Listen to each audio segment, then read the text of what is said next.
I thought about starting with history, and then I decided not to. So I decided to start right off with the important lesson. The important lesson from the Stoics, if I stand over here I won't squeak. Okay. The important lesson from the Stoics is life is not fair. You don't get what you deserve. You get what you get. Okay?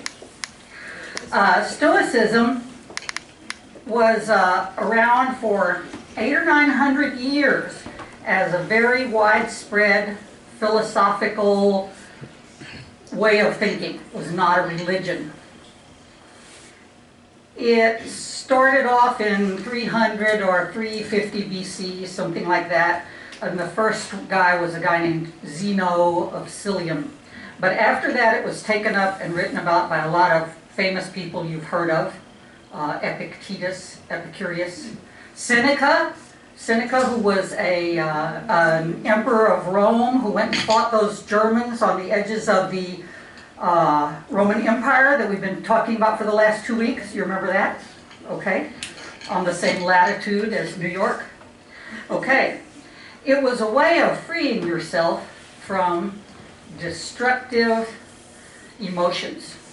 Hate, envy, jealousy, guilt, bad stuff.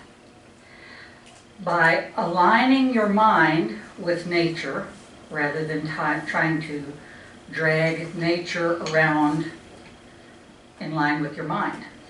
Don't be a dog tied to a cart. Okay. In the year 529 AD, the Emperor Justinian I declared Stoicism a pagan religion and therefore at odds with Christianity, and closed all the Stoic schools.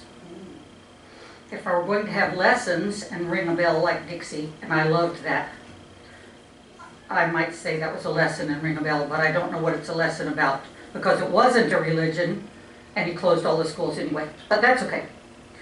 The Stoics strove to be calm, self-controlled, and happy. Now, I was very interested at how often happy came up in their writings. When you think about Stoicism, you don't really associate happy. Okay, but their idea was that if you thought about things in the right way and kept your mind in alignment with things aren't going to be fair, I'm going to get what I get, you could be happy. Here's a quote from their man Epictetus.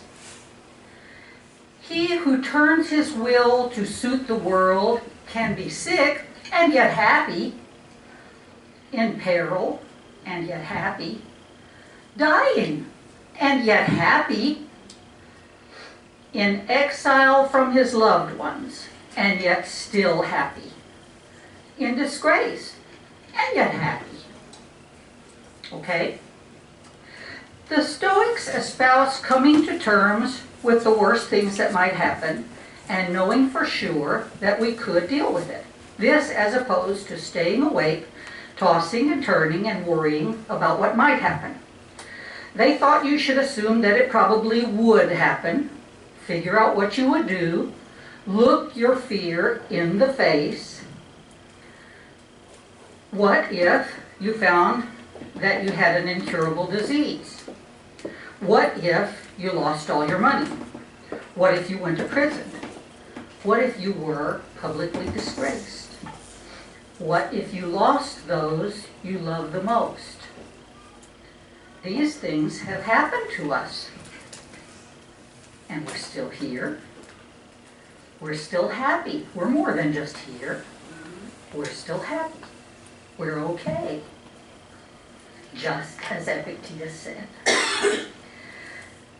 Seneca, tutor to Nero, he did a good job there, I guess, but anyway, wrote between bouts of fighting those Germanic hordes, and we know what they looked like and everything, suggested that we set aside a week every year and eat only stale bread and sleep on the kitchen floor.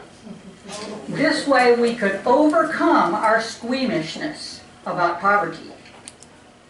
He said, it takes much less than you think to be happy. And that we only think we need stuff because it's kind of, we've been told that we need stuff. And here I'm going to bring up our friend Doug, who sits at Panera. He told us a story about how when his big house burned down out on his little lake, he spent several weeks crying over the loss of all his stuff. And now he lives in a converted school bus on his same property where his house stood. He can get from his bed to his kitchen in one step. And he says he would never want all that unnecessary baggage back. He's built a little cabin for his brother with his own hands so they can live close together. And he's happy. And now he feels glad for the loss of his stuff, because his life is simpler. The Romans also had a really interesting goddess who went along with this way of thinking. Fortuna. Fortuna was the goddess of destiny, and she controlled the fate of mankind with a terrifying mixture of generosity and spite and willfulness and absolute randomness.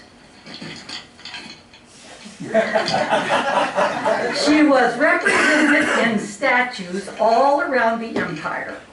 In one arm she held goodies, love and money, and in the other hand a tiller for changing the course of life. She could throw down a great job, a beautiful relationship, and then watch you choke to death on your celebratory dinner, just because she wanted to. And you know she does, right? You got a full ride to Stanford. You graduated.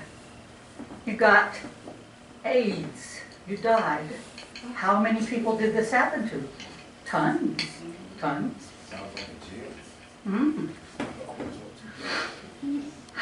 Marcus Aurelius, who wrote a lot about Stoicism, said there is nothing that Fortuna will not dare.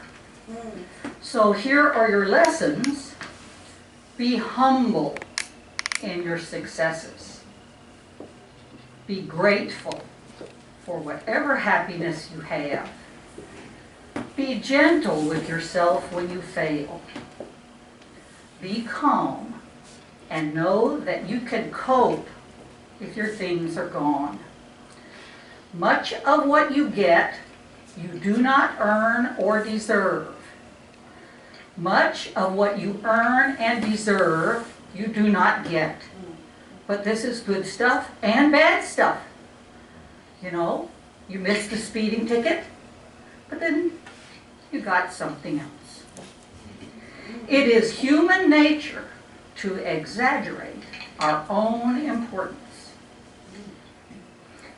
And to all those who are sure that they deserve all they have because they worked hard for it and they are self-made and they got it all on their own metal and they have no debt to society or to anyone.